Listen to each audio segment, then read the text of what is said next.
જય ગિરનારી મિત્રો મિત્રો આમ તો તમે કફ વિશેના ઘણા બધા વિડીયો જોયા હશે કફ કાઢવા માટેના મિત્રો કોરોના કાળમાં સૌથી સફળ કોઈ પ્રયોગ રહ્યો હોય ને તો એ આ પ્રયોગ હતો। આજે હું તમારી સમક્ષ ફરીવાર એકવાર આ પ્રયોગ હું રજૂ કરું છું અને આ પ્રયોગથી અસંખ્ય લોકોને ફાયદો થયો છે। કફમાં તમારા ફેફસામાં જે જામેલો કફ છે ને એ પણ આ ઉખેડીને ફેંકી દેશે। એટલી પાવરફુલ વસ્તુઓનો સંગ્રહ કરીને આપણે એક પ્રયોગ બનાવ્યો છે અને ખાસ એમાં જે આ કાકડા સિંગી છે એનો બેસ્ટ ઉપયોગ હોય છે મિત્રો। એટલે અલગ અલગ વસ્તુનો કેવી રીતે ઉપયોગ કરવો અને તમે આને કેવી રીતે દવા તરીકે ઉપયોગ કરી શકો સંપૂર્ણ માહિતી આજે મળવાની છે। ખાસ વિનંતી છે વિડીયો તમે અંત સુધી જોજો, તમને ખૂબ નવું જાણવા આજે મળશે। સારું, હવે આપણે વિડીયોની શરૂઆત કરીએ। કઈ કઈ વસ્તુ જોશે અને કેટલી લેવાની છે બરાબર।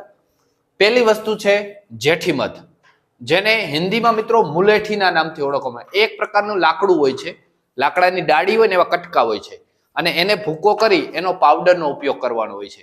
એટલે તમે જો ગાંધીની દુકાને આ બધી વસ્તુ લેવા જાઓ, ઔષધ ભંડારમાં આ બધી વસ્તુ લેવા જાઓ તો બને ત્યાં સુધી પાવડર લેતા નહીં। જો લાકડું મળે તો ઘરે પાવડર બનાવો ને તો શુદ્ધતા સારી રહેશે બરાબર અને રિઝલ્ટ સારું મળશે બરાબર, એટલા માટે કહું છું। જો ન જ મળે તો પછી પાવડર લેવો જ પડે। જેઠીમધ કે જેને હિન્દીમાં આપણે મુલેઠી કહીએ, અહીંયા હું તમને એનો ફોટો પણ મૂકતો જાઉં છું, જરાક જોઈ લેજો એટલે તમને અંદાજ પણ આવી જાય। 20 ગ્રામ લેવાનો છે બરાબર। બીજી વસ્તુ કાકડા સિંગી, જે આપણે ફોટોમાં પહેલા પણ જે બતાવ્યો છે, જે તમે વિડીયો ક્લિક કરીને આવ્યા છે એમાં જે ફોટો છે એ કાકડા સિંગીનો છે।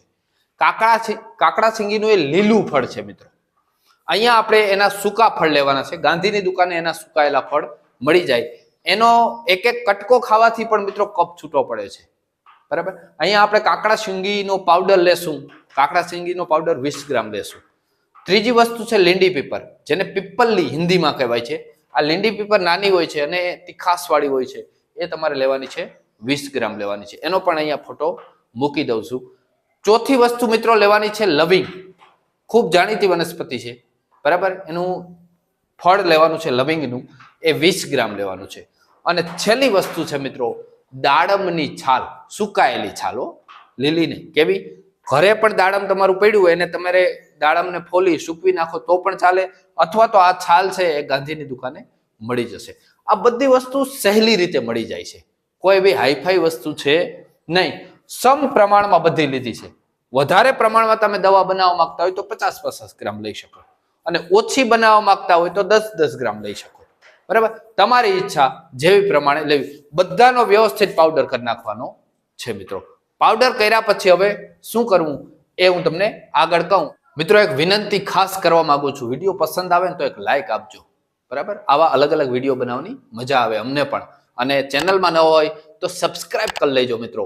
ખૂબ નવા વિડીયો તમને આ ચેનલમાં, સારા વિડીયો આ ચેનલમાં મળશે। આગળ હવે પ્રક્રિયા તમને વધારું કે આ બધો પાવડર આપણે જે બનાવી લીધો ને પાવડર, એ પાવડરમાં થોડોક ગોળ નાખી અને એની ચણા જેવડી નાની નાની ગોળી બનાવી લેજો બરાબર। ગોળ અથવા મધ જે તમને ફાવે એ નાખજો, ગોળી બનાવવાની છે બરાબર। ગોળ નાખી, ગોળને થોડોક ગરમ કરી અને નાખ્યો એટલે તરત એ બધું મિશ્રણ થઈ જાય, પછી નાની નાની ગોળી બનાવી શકો। આવી રીતે પણ તમે ગોળી બનાવી શકો।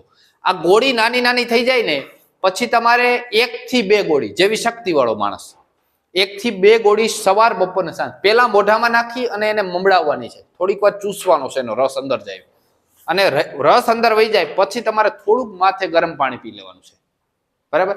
સવાર બપોર ને સાંજ તમે 3 ટાઈમ કરી શકો, 4 ટાઈમે કરી શકો, રાત્રે કરી શકો 11 વાગે કદાચ એવું હોય તો બરાબર। એવું કઈ આ હાર્ડ વાળું કઈ એવું છે નહીં કે આના નીતિ નિયમો પ્રમાણે હાલવું પડે, પણ આ છે ને કફનો નાશ કરવામાં ખૂબ મિત્રો કામ કરે છે। કોરોના કાળમાં આ પ્રયોગ અમે ઘણા લોકોને આપ્યો હતો અને ખૂબ લાભ મળ્યો હતો, એટલે તમે પણ આ ઘરે પ્રયોગ કરજો, કફનો એકદમ નાશ થઈ જશે। અને અત્યારે કફની સિઝન છે, હું એમ કહું છું। કફ લોકોને ગળામાં અત્યારે ગળું બેસી ગયું એવો પ્રશ્ન પણ થાય છે, ઉધરસનો પ્રશ્ન છે બરાબર, અને કફ ખૂબ નીકળે છે, એટલે આ પ્રયોગ ઘરે બનાવી લેજો અને કોઈ પણ ગાંધીની દુકાને તમને આ વસ્તુ આસાનીથી મળી જશે।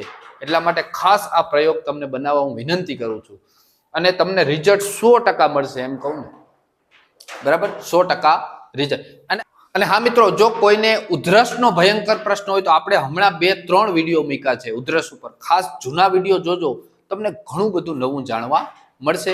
વિડીયો પસંદ આવ્યો હોય તો કોઈ સારા વ્યક્તિ હોય, મતલબ સારા મતલબ આયુર્વેદના રસિક એવા વ્યક્તિને મોકલજો, જેથી એને પણ મજા આવે, એને પણ લાભ થાય. ખૂબ ખૂબ આભાર મિત્રો. જય જવાન, જય કિસાન, જય આયુર્વેદ.